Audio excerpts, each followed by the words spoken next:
Salut à tous. Aujourd'hui, c'est un jour très spécial pour de Chakalak parce qu'on a franchi une étape importante. On est maintenant à 313 abonnés.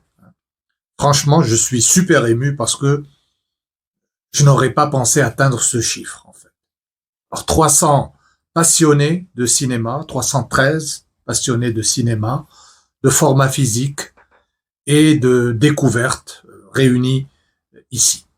Alors vraiment, merci à vous tous, du fond du cœur, pour votre soutien, pour vos commentaires et votre enthousiasme. Alors, pour marquer le coup, j'ai envie de vous parler d'un film qui, pour moi, est tout simplement le plus grand film de l'histoire du cinéma. Il s'agit de Sueur froide, Vertigo, d'Alfred Hitchcock. C'est un chef-d'œuvre absolu, une œuvre hypnotique, fascinante, et franchement, je pense qu'on pourrait passer des heures à en discuter. Dans cette vidéo, je vais partager avec vous pourquoi ce film me bouleverse autant, évoquer quelques scènes marquantes, des anecdotes sur le tournage, et bien sûr, je vous montrerai les éditions physiques que je possède dans ma collection. On va plonger ensemble dans cet univers unique et j'espère que ça vous donnera envie de découvrir ou redécouvrir ce bijou. Encore, merci à vous tous pour faire vivre cette chaîne. Et maintenant, installez-vous confortablement parce que c'est parti pour un voyage dans l'univers vertigineux d'Alfred Hitchcock.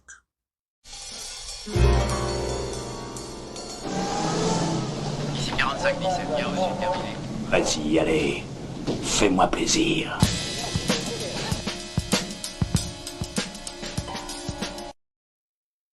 Adapté du roman D'entre les morts de Boileau-Narcejac, Vertigo d'Alfred Hitchcock, ou Sueur froide en français, c'est bien plus qu'un film.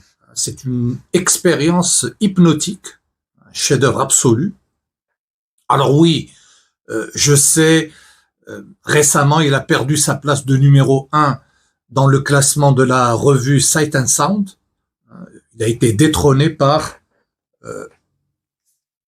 ce film, Jeanne Dielman, 23 Quai du Commerce, 1080 Bruxelles, de Chantal Akerman. Et même si ce film a certainement ses qualités, je ne vais pas vous mentir, pour moi, Vertigo reste le plus grand film de l'histoire du cinéma. Il avait déjà d'ailleurs lui-même détrôné Citizen Kane, rien que ça, en 2012. Alors, pourquoi Vertigo est-il si fascinant? C'est une œuvre qui dépasse le simple thriller psychologique pour devenir une réflexion profonde sur le cinéma lui-même, sur l'art de la mise en scène et même sur nos propres obsessions en tant que spectateurs. Alors d'abord, il y a cette photographie incroyable, flamboyante, avec ses couleurs saturées et ces cadrages si précis qu'on dirait parfois des tableaux. San Francisco n'a jamais été aussi magnétique à l'écran. Et puis, bien sûr, il y a la musique inoubliable de Bernard Herrmann qui transcende tout. Ces accents presque wagnériens amplifient cette histoire d'amour et de mort en la rendant à la fois tragique et envoûtante. Mais donc ce n'est pas juste un thriller ou une histoire d'amour étrange. Vertigo, c'est aussi une mise en abîme du cinéma lui-même. Scotty, personnage de Scotty, incarné par un James Stewart plus fragile et obsédé que jamais. Alors c'est lui-même un spectateur, comme nous. Sa fascination pour Madeleine, jouée par la fascinante Kim Novak, c'est notre fascination pour les personnages de cinéma, pour ces fantômes de celluloïdes qu'on voudrait rejoindre à travers l'écran. Alors cet obstacle, Scotty le franchira en plongeant dans les eaux glaciales de la baie de San Francisco pour aller rejoindre l'objet de ses pulsions les plus folles, dans la scène de tentative de suicide de Madeleine. Et Hitchcock, bien sûr, joue avec tout ça. Il nous manipule autant que Scotty manipule Judy. On est pris dans ce jeu pervers où Scotty, détruit par la mort de Madeleine, décide de recréer son fantasme avec Judy, cette femme qui lui ressemble étrangement. Et c'est là qu'on entre dans un territoire fascinant, un territoire entre Freud, Pygmalion et même Frankenstein. Scotty devient à ce moment-là réalisateur à son tour. Il passe de spectateur à réalisateur. Il façonne Judy pour qu'elle devienne sa Madeleine, quitte à l'effacer complètement en tant que personne. Alors, et nous, spectateurs, on sait, Hitchcock nous a donné cette information cruciale. Judy et Madeleine, depuis le début. On est en avance sur Scotty, mais ça ne rend pas les choses plus confortables. Au contraire, on est coincé dans ce suspense où on voit cet homme sombrer, recréer un fantasme impossible et où on sait, subodore, que ça va mal finir. La scène finale sur cette tour sinistre est d'une puissance inégalée. Scotty finit par tout comprendre, mais il est trop tard. Cette deuxième chute, celle de Judy, après celle de Madeleine, est à la fois la révélation et la conclusion de tout. Alors lui, guéri de son vertige, il reste figé, comme vidé de tout, tandis que nous, spectateurs, on reste comme lui au bord du gouffre et complètement abasourdi. Alors oui, Vertigo est un chef-d'œuvre. C'est un film qui ne se contente pas de raconter une histoire, mais qui vous hante, vous interroge et vous fascine à chaque visionnage. Pour moi, il restera toujours au sommet. Désolé, Jeanne Dielman, mais aucun film ne pourra jamais atteindre le vertige que m'a donné Vertigo et que nous donne Hitchcock dans ce film. Alors, Hitchcock, c'est un style, c'est un univers, c'est une façon unique de penser le cinéma. Et franchement, son influence sur l'histoire du 7e art est juste énorme. Prenez Vertigo par exemple, c'est une leçon de mise en scène. Une œuvre qui a marqué des générations de cinéastes. Parlons de Brian De Palma. S'il y a bien un réalisateur qui s'est nourri du style hitchcockien, c'est lui. Regardez par exemple Obsession ou Pulsion. Ce sont presque des lettres d'amour à Hitchcock et surtout à Vertigo. On y retrouve les obsessions, les manipulations psychologiques, le jeu avec la caméra pour nous embarquer dans l'esprit torturé des personnages. De Palma d'ailleurs ne s'en cache pas. Il admire Hitchcock et ça se sent dans la façon dont il construit ses récits et ses plans. Et que dire de David Lynch? Avec lui, on est dans un univers plus onirique, plus dérangeant si on veut, mais il y a toujours cette même fascination pour l'obsession, le voyeurisme et les méandres de l'inconscient. Regardez Blue Velvet ou Mulholland Drive. Il y a ce même vertige, ce même sentiment d'être pris au piège dans un rêve étrange, comme dans Vertigo. Lynch, à sa manière, réinterprète cette influence hitchcockienne pour en faire quelque chose d'unique, mais l'empreinte du maître est bien là. Et si on veut comprendre Hitchcock, il y a un livre incontournable, je vous le montre, c'est Le cinéma selon Hitchcock de François Truffaut. Truffaut, en vrai cinéphile, a littéralement mis Hitchcock sur un divan, en le questionnant sur toute sa carrière, film par film. Ce livre, c'est une mine d'or, pas seulement pour comprendre le cinéma d'Hitchcock, mais pour comprendre le cinéma tout court. Hitchcock y explique ses choix, ses intentions, ses obsessions.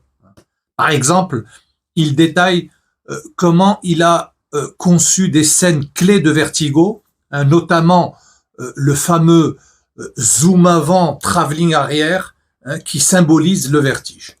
Rien que ça, c'est une révolution dans la mise en scène. Hitchcock, c'est un peu un marionnettiste, un manipulateur de génie qui sait exactement comment nous tenir en haleine, comment jouer avec nos émotions. Et Vertigo, c'est l'exemple parfait de cette maîtrise. Le film montre comment il utilise le langage du cinéma pour nous plonger dans l'esprit de ces personnages, pour nous faire ressentir leurs angoisses, leurs obsessions. Alors que ce soit De Palma, Lynch ou même Truffaut en tant que critique et cinéaste, tous ont puisé dans cet héritage. Hitchcock a redéfini les codes du thriller, mais il a aussi montré que le cinéma pouvait être un art total où chaque image, chaque son, chaque mouvement de caméra raconte quelque chose. Et ça, c'est intemporel. Alors, avant de mettre un terme à ce voyage fascinant dans l'univers d'Hitchcock et de Vertigo, j'aimerais vous montrer quelques trésors que je possède dans ma collection. Vous le savez, les formats physiques occupent une place importante dans ma cinéphilie. Alors, voici les éditions que j'ai de Vertigo en Blu-ray et en 4K. Deux éditions magnifiques avec une qualité d'image et de son qui rendent justice à ce chef-d'œuvre. Mais ce n'est pas tout. Dans ma bibliothèque, j'ai aussi quelques ouvrages essentiels sur Hitchcock que je vous recommande chaudement si, comme moi, vous êtes fasciné par le maître. Alors, je vous montre tout ça. Je commence d'abord par ces deux coffrets avec 14 films d'Alfred Hitchcock. Et dans celui-là, on trouve le Blu-ray de Vertigo. Alors, je vous le montre. Le voici.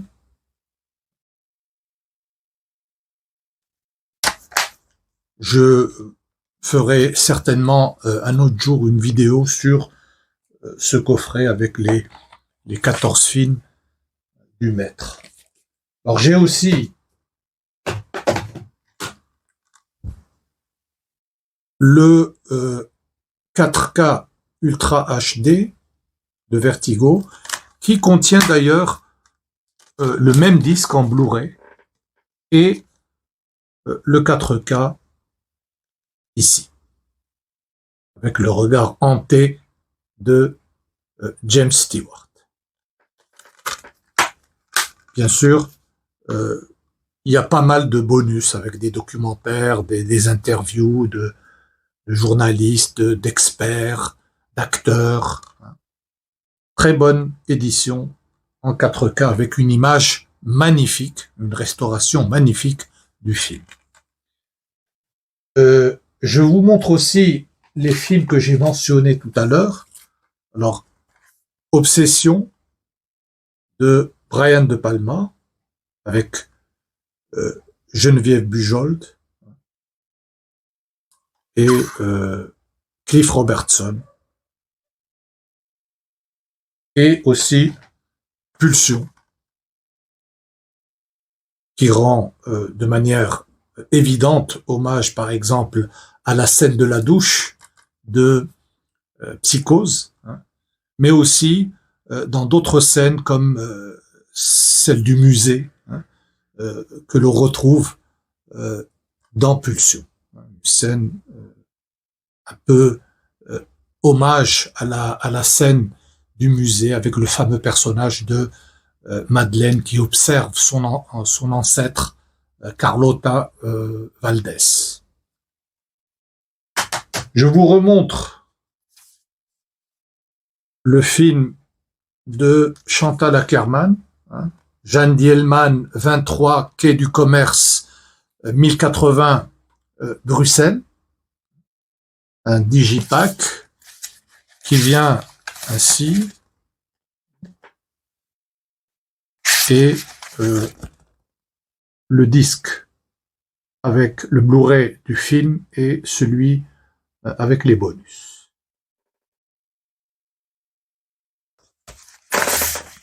Je passe donc au livre. Alors, Hitchcock-Truffaut, un livre indispensable pour tout cinéphile, où Hitchcock interroge, hein, est interrogé par François Truffaut, qui se révèle un bon accoucheur. Très belle édition, un beau livre pratiquement, avec des illustrations,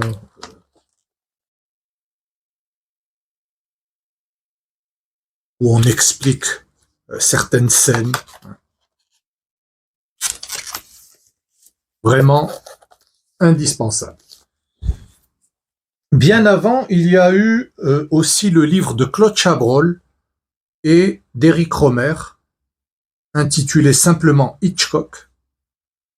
C'est peut-être le livre le plus important en France qui a fait vraiment connaître Alfred Hitchcock, alors pas seulement sous cette appellation qu'on lui donnait de maître du suspense, mais comme un maître du cinéma, un artiste dans le sens le plus noble du terme, hein, un des artistes les plus importants du XXe siècle. Claude Chabrol, Éric Rohmer, Hitchcock. Voilà, c'était donc Ah oui, il me reste encore un livre. Alors c'est le livre de Patrick McGilligan, hein, Alfred Hitchcock, Une vie d'ombre et de lumière. Voilà, c'est un livre plein d'informations sur la vie d'Alfred Hitchcock, sur le cinéma d'Alfred Hitchcock, hein, des analyses détaillées, des informations vraiment qui nous renseignent d'une manière très précise sur la genèse de chacun des films d'Alfred Hitchcock. Hein. Comment il travaille avec les scénaristes, comment il participe à toutes les étapes pratiquement de la mise en scène. Un livre très important aussi de Patrick McGilligan.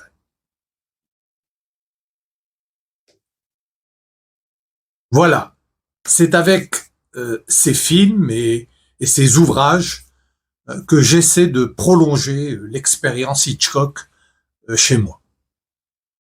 Pour conclure cette vidéo, je tiens encore une fois à vous remercier pour ces 313 abonnés. Cette chaîne, c'est avant tout un espace de partage autour du cinéma, et vos retours, vos commentaires, vos suggestions me motivent énormément à continuer. Je voudrais, avant de terminer, mentionner encore une fois la musique de Bernard Herrmann. Je ne peux pas parler de Vertigo sans évoquer la musique sublime de Bernard Herrmann. Elle résonne encore comme une mélodie obsédante dans l'esprit des spectateurs de Vertigo et de pas mal d'autres films d'ailleurs d'Alfred Hitchcock. Elle est le souffle, l'âme du film, et elle nous rappelle pourquoi Hitchcock est et restera l'un des plus grands génies du cinéma.